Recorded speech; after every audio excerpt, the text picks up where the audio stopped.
Assalamualaikum warahmatullahi wabarakatuh. Baik, bertemu lagi dengan saya. Perkenalkan, nama saya Muhammad Abdul Munif. Di sini saya akan menjelaskan mengenai bagaimana cara menyusun bab 2 dari sebuah karya ilmiah atau skripsi. Jadi, apa saja sih yang akan kita tulis dalam penelitian pada bab 2 ini? Pada bagian bab 2 ini yang kita tulis yaitu tentang mengenai penelitian yang relevan. Yang kedua, tentang kajian teori. Yang ketiga, kerangka berpikir. Dan yang keempat, kerangka konseptual. Dan yang terakhir yaitu hipotesis. Pada bagian yang pertama yaitu mengenai penelitian yang relevan. Jadi, penelitian yang relevan itu atau juga penelitian terdahulu atau studi literatur adalah bagian dari cara membuat skripsi bab 2 yang banyak dilakukan oleh banyak pembuat skripsiker. Nah, penelitian terdahulu ini berisi ulasan mengenai penelitian yang pernah dilakukan sebelumnya dan relevan atau terkait langsung dengan permasalahan yang diangkat sebagai penelitian yang Anda buat. Misal, contoh judul yang diangkat oleh saya yaitu mengenai penerapan manajemen keuangan sekolah dan keterkaitan terhadap kualitas pendidikan di Yayasan Pondok Pesantren Nurul Inayah Bangsal-Sari Jember tahun 2020. Nah, jadi penelitian yang relevan dari judul yang kita angkat harus relevan dengan penelitian terdahulu. Contoh, misalkan penelitian yang dilakukan oleh Dewi Arianti mendeskripsikan penerapan manajemen keuangan pendidikan pada aspek perencanaan, pelaksanaan, evaluasi, dan pertanggungjawaban keuangan pendidikan. Nah, metode yang digunakan dalam penelitian ini adalah metode kualitatif dengan pendekatan deskriptif analisis, yaitu penelitian yang memaparkan apa yang terjadi dalam sebuah kancah lapangan atau wilayah tertentu. Nah, jadi penelitian yang relevan. Namanya juga penelitian yang relevan, yaitu bersambung. Jadi, kita melakukan penelitian mengenai penerapan manajemen keuangan sekolah dan keterkaitan terhadap kualitas pendidikan di Yayasan Pondok Pesantren Nurul Inayah Bangsal-Sari Jember. Ini sebagai contoh. Yang dimana penelitian ini bukan hanya yang sekarang dilakukan, tapi ada penelitian terdahulu. Jadi begitu. Terus yang selanjutnya yaitu tentang kajian teori. Nah, kajian teori ini yang pertama yaitu memaparkan per variabel. Jadi dari judul yang saya angkat tadi yaitu penerapan manajemen keuangan sekolah dan keterkaitan terhadap kualitas pendidikan di Yayasan Pondok Pesantren Nurul Inayah Bangsal-Sari Jember. Nah, variabel yang pertama yaitu tentang penerapan manajemen keuangan sekolah. Jadi variabel yang pertama kita harus memaparkan secara terperinci bagaimana sih penerapan manajemen keuangan di sekolah. Itu variabel yang pertama. Terus variabel yang kedua yaitu keterkaitan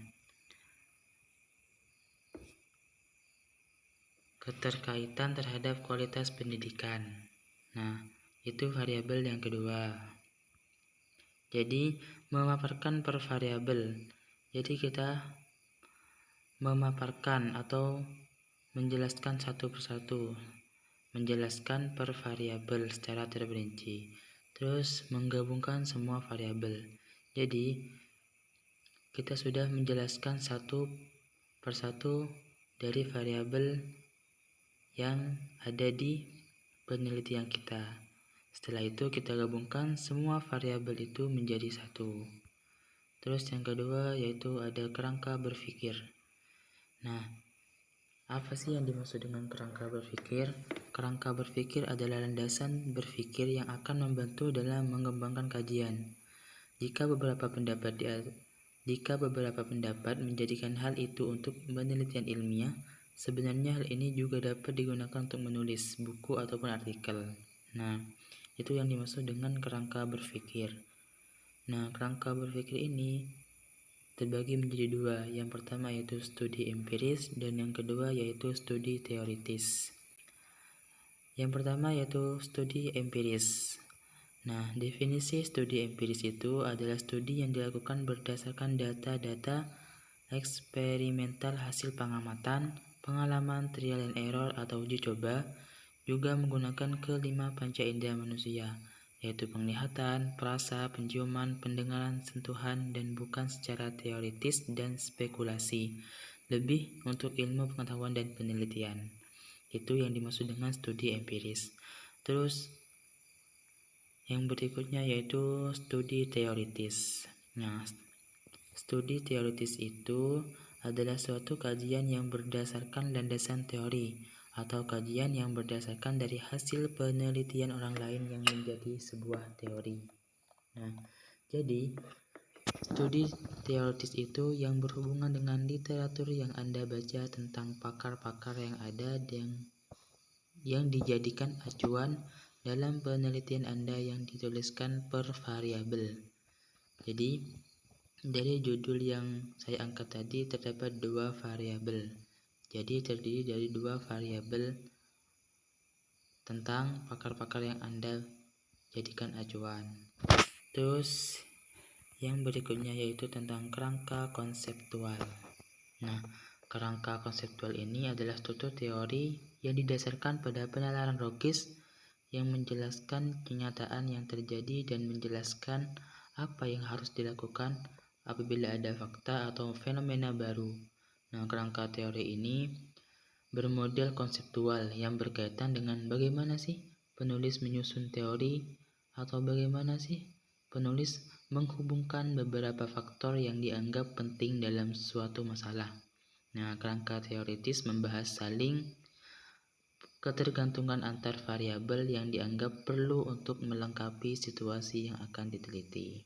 Nah, contoh, misalkan judul tadi yang saya angkat berdasarkan latar belakang, rumusan masalah, tujuan penelitian, dan kajian pustaka dapat disimpulkan bahwa penelitian ini dapat dilakukan bertujuan untuk membuktikan dua variabel, yaitu penerapan manajemen keuangan sekolah dan keterkaitan terhadap kualitas pendidikan.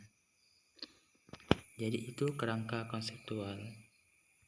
Selanjutnya yaitu hipotesis. Nah, hipotesis adalah anggapan atau kesimpulan sementara atas permasalahan yang diuji dalam penelitian.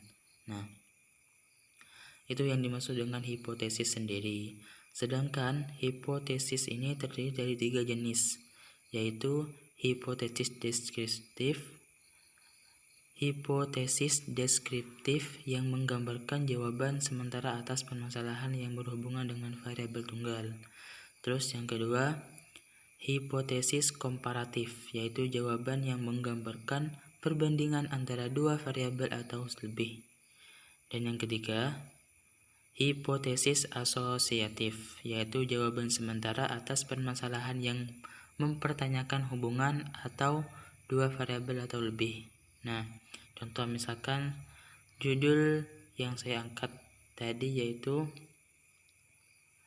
adalah penerapan manajemen keuangan sekolah dan keterkaitan terhadap pendidikan, kualitas pendidikan di Yayasan Pondok Pesantren Nurul Inaroh, Bangsal Sari Jember tahun 2020. Nah, ini kita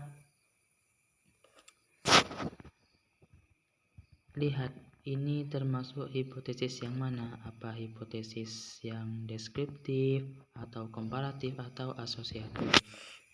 Jadi itulah cara bagaimana menyusun bab 2 dari sebuah karya ilmiah atau skripsi. Mungkin itu saja yang bisa saya sampaikan. Mudah-mudahan apa yang saya jelaskan tadi bermanfaat bagi kita semua. Sekian, wabillahi taufiq wal hidayah. Wassalamualaikum warahmatullahi wabarakatuh.